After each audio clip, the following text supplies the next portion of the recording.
Hey guys, welcome back. As always, I'm Mike Carpenter and this is For the Meeple, by the Meeple. Today's review is all about Suburbia. This is a 2 to 4 player tile placement game where players are trying to build the best suburb of a bigger city. Let's take a look at the game and then we'll come back and I'll give you my final thoughts. Alright, here is Suburbia. I have set up a 2-player game, and a 3 and 4 player game setup will be slightly different based mainly on how many tiles you are using. I'm going to give you a quick rundown of each of the areas of setup and then we'll take a closer look at each. Now we have our score track over to the left, we have our player areas for the 2 players here in the front and the right side, and then at the top we have a market where we are going to be purchasing tiles that will allow us to build our city. Alright, here is the market for Suburbia. The market is made up of 3 different boards. The top right is the money supply board, and that will hold all of the coins in play. However, there are several more coins that come with the game. I just have not gotten all of them out for the run through. The top left board is going to hold all of the tiles that are being used in the current game. At the beginning of each game, players are going to take 15 A tiles, 15 B tiles, and 15 C tiles and place them in the appropriate area of the board. In a 3 and 4 player game, there will be more of each tile available.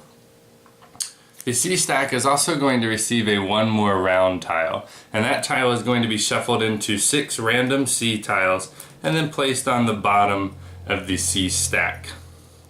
That 1 more round tile works as an end of game trigger, and once that tile is drawn, each player will receive 1 more turn and then the game will end. The middle board here holds 2 different types of tiles.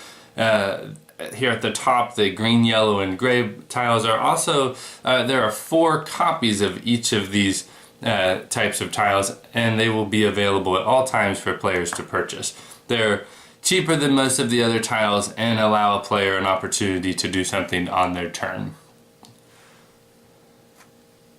There are also 2 circle tiles here. Now the game comes with several different objective tiles here, or goal tiles, and 2 will be selected randomly in a 2-player game and placed here on the market board.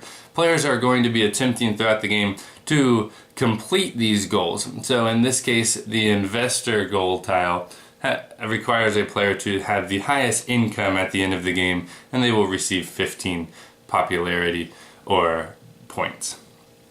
There is also an area here at the bottom for 7 face-up A tiles to start the game. Above each of these tiles is an area on this purple track that has a different number, a different dollar value that you have to add to the price of the tile. From left to right, it is 10, 8, 6, 4, 2, and then 2 spaces for 0. So each of these tiles is going to have a price on the left side of the tile. This fancy restaurant is $9, and during the current circumstances, you would also have to pay $10 additional to purchase the fancy restaurant for your city. So 9 plus 10. Later in the game, when a tile is purchased, so let's say the waterfront realty is purchased for $6 plus 2 for a total of 8, the tiles will move down in the market and a new A tile will be revealed. So now the fancy restaurant is only $9 plus 8 for a total of 17 rather than 19 at the beginning of the game. On a player's turn, instead of buying a tile for what is on the front of the tile, a player may pay the price that is above a particular tile only and turn it into a lake. The way lakes functions will be discussed as we discuss how to build a city in our player area. At the beginning of the game, each player is going to receive $15, and they will have the opportunity to choose one of 2 goal tiles. These tiles are exactly like the tiles that were placed on the market board at the beginning of setup, and they will be secret and an individual objective versus the public objectives that are on the market board. Alright, here is the player area on the left and the scoring track on the right. Normally there would be more space between these 2 areas, but for recording purposes I'm going to have them side by side. Now, On this player board, there are two tracks that both kind of correspond to this middle row of numbers. The top track is the income, and it follows these circles, and those circles will be on several tiles throughout the game. And the reputation track is on the bottom and follows these squares, which will also be on several tiles throughout the game. Now, each of these tracks has a small arrow that indicates what number you will be starting at. On the income track, the arrow is located above 0, and on the reputation track, the arrow is located above below the 1. So players will put their corresponding markers, which this one looks more like a cylinder or a circle, and this one is just a standard square cube. Now, the way that the players determine where to start these tokens is not just based on where the arrow is, it is actually impacted by the starting tiles that they receive. Each player is going to start the game with a heavy factory, a community park, and a suburbs tile. If we were to start our markers at 0 on both tracks, they would eventually be moved based on the placement of these tiles. So the game accounts for that ahead of time, but I'm going to show you how that would actually work. So each player is going to receive a heavy factory, a community park, and a suburbs tile at the beginning of the game. The suburb tile has an immediate effect, which is always in the top right corner of a tile. And in this case, it is going to be +2 and a symbol that looks like a meeple. Now, what that means is it will not affect these tracks. Instead, it's going to affect the score track. And on the score track here, the meeple symbol is also on each of the numbers, and you can see that the arrow is under 2. So the suburbs tile gives us 2 meeples, or 2 people in our city, so we move our score marker to 2. Now, if we had then placed the community park has an immediate impact in the top right, which is -1 income. So that will move our income marker to -1. And then the community park also has a conditional impact. And what these do is they're going to be reactivated multiple times throughout the game. So for the community park, their immediate impact across the banner here at the bottom says +1 square or reputation for each adjacent yellow, green, or blue tile. So in this case, the community park is located near a green tile and a yellow tile. So we would move our square or our reputation track up to 2. Now the heavy factory, when it is placed, its immediate effect is a +1 to our income. So we would move our income track back to 0. And we have a -1 for each adjacent gray or green tile as our conditional impact.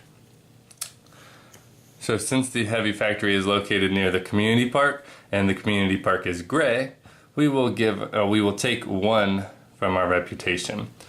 And as you can see, we are now at the starting locations for each of the tracks. We have 0 income based on our 2 immediate impacts, and we are at 1 reputation based on the conditional impacts we have on our heavy factory and our community park. We are at 2 points, or people in our city, based on our suburbs tile. It is important to note that the conditional impacts are typically only impacted or activated based on adjacent tiles. There are some circumstances where tiles will be impacted by similar or different types of tiles in either your own city or suburb or other players' playing areas. A player may do one of 3 things on their turn. They may buy one of the 7 face-up tiles from the market. They may buy one of the 3 types of tiles that are always available on the market board, or they may purchase one of the tiles from the 7 face-up and pay only the market value to turn it into a lake.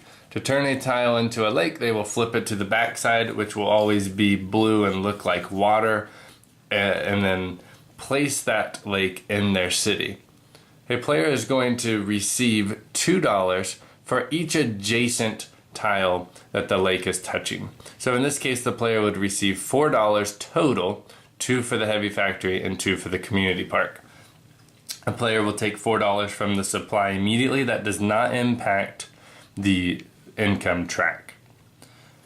A player may then, on a later turn, place a tile adjacent to the lake and receive $2 for that tile only. They will not reactivate the 2 tiles that were already used when placing the lake originally.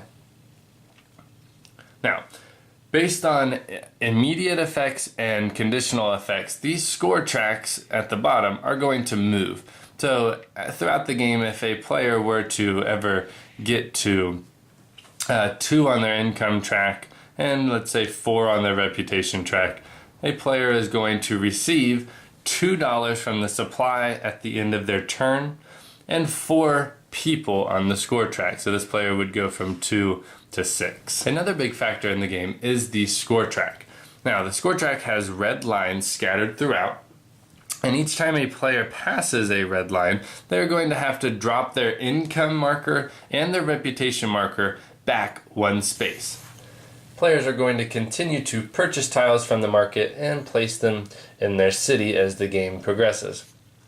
Players should make sure to be aware of the immediate effects, which will typically impact their player board or the scoring track, and they should always be aware of the conditional impacts that are across these banners, because the tiles are going to interact with each other as tiles are placed in your city. And as you can see, over the course of the game, your city is going to grow to a pretty decent size.